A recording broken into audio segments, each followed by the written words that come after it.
Манай дотоодын аж ахуйн нэгжүүд юун дээр алдаад байна? Та бас түрүү хэлжилээ.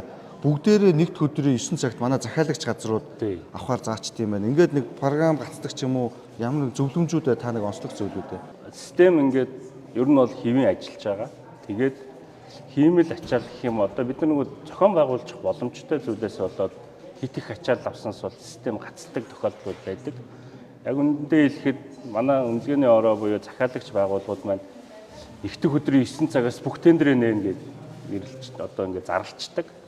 Тэгэхээр одоо бол манай систем цагт 200 тендер шалгаруулалт ер нь нээхэд ямар ч ачааллаг байдаг. Тийм л ачаал гэх юм одоо нөгөө захин системээ үргэлж цагт 700 тендер нээхээр хөгжүүлчихээр бусад үедээ бол ямар ч ашиглалтгүй хэрэггүй хөрөнгө оруулалт болчих гээд. Тэгэхээр бид нар бол зохистой хэмжээнд стресс тестээ харж агаад цагт ер нь 200 тендер шалгаруулалт нээхэд ямар ч ачааллаг байхаар тэр хэмжээнд авч явж байгаа. Тэгэхээр захиалагч байгууллагуудаа хандаж хэлэхэд ер нь бол оролцогч талааж бодсон ч гэсэн оролцоог нь хангах үүднээс 2 дахь өдөр юм уу эсвэл нэгдүгээр өдрийн үдээс хойш тендер шалгаруулалтыг нээхээр зааж ихгүй бол хагасаа бүтэлсээ ямар нэгэн лавлгаа гаргадаг бусад байгууллагууд нь амарчдаг. За тэрнээсээ болоод нөгөө оролцогчгүй тендер шалгаруулалт байхаар төрч ус ажлаа алдаад хувийн хвшилч гэсэн орох хүссэн тендертэй илгээж чаддгүй ийм асуудал байдаг. Энэ талаараа бас зөвлөмж бас хэлж байгаа. Ер нь бол төрийн байгууллагуудаа уриалж хэлэхэд ажлын өдөр, нэгдүгээр өдрийн өглөө тендер шалгаруулалтаа тавилгүйгээр 12 цаг, 1 цаг, 3 цаг, 4 цаг, 5 цаг гэд нээж ивэл аль талдаа айгүй боломжтойгоо. Хоёрдугаар тендерт оролцогч нартай нэг юм баталгаатай хэлэхэд манай систем дээр тагнуулын ерхий газраас бас шалгалт хийгээд энэ систем рүү нөгөө урдчлаад илгээсэн тохиолдолд тэр илгээсэн тендерийг нээж харах ямар ч боломжгүй байна гэдэг дүгнэлтийг гаргасан байгаа.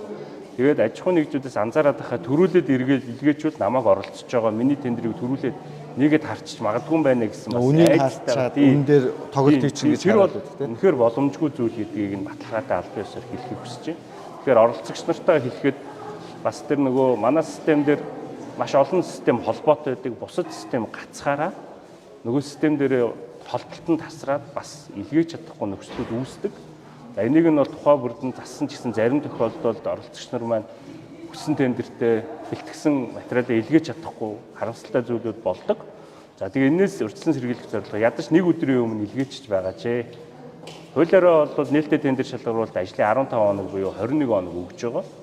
За харьцуултын тендер шалгаруулалт бол ажлын 5 хоног өгж байгаа. Тэгэхээр ядаж нэг хоногийн өмнө нээчихэж байгаа ч. Тэгээд манай байгууллагын зүгээс бол энэ системийг аль болох гацалтгүй одоо байнгын ажиллагаатай байх талаар бол үргэлж манайхаа 24 цаг бараг хугацаа нээлттэй IT-ийн хүмүүс маань ажиллаж идэг хараад бусад системээс болж гацсан тохиолдолд нөгөө компаниудтайгаа бас холбогдож хэлбэлтийг нь ширгээх ийм үйлдэлүүд хийгддэг байгаа гэдгийг зөвөр ойлгоорой гэж үзье. Гэхдээ ер нь бол манай систем гацхгүй байх ёстой. Гэхдээ биднээс шалтгааллахгүй бас гацалтууд гардаг. За зарим системийн серверүүд унтарцснаас болоод одоо жишээ нь Монпас гэдэг тоон гарын үсгийн компани маань сая нөгөө түүлээ шинжилсэн байлээ. Тэгэхээр одоо аж ахуйн нэгжүүд маань Монпас хичгэлдэг бол бүгд өмнө суулгасан түүлүүдээ устгаад цоошин нэр татаж аваад суулгаарай гэдгийг зөвлөмөр байна. Аж ахуйн нэгжүүд бас нөгөө тодорхойлолтууд авах гэж байгаа бол бас нэг хэд хоногоос өмнө аваад тэрийг бэлдээд явуулж байгаарай гэж хүсэж гисэн. За тэгээ бүгдэнд нь амжилт хүсье.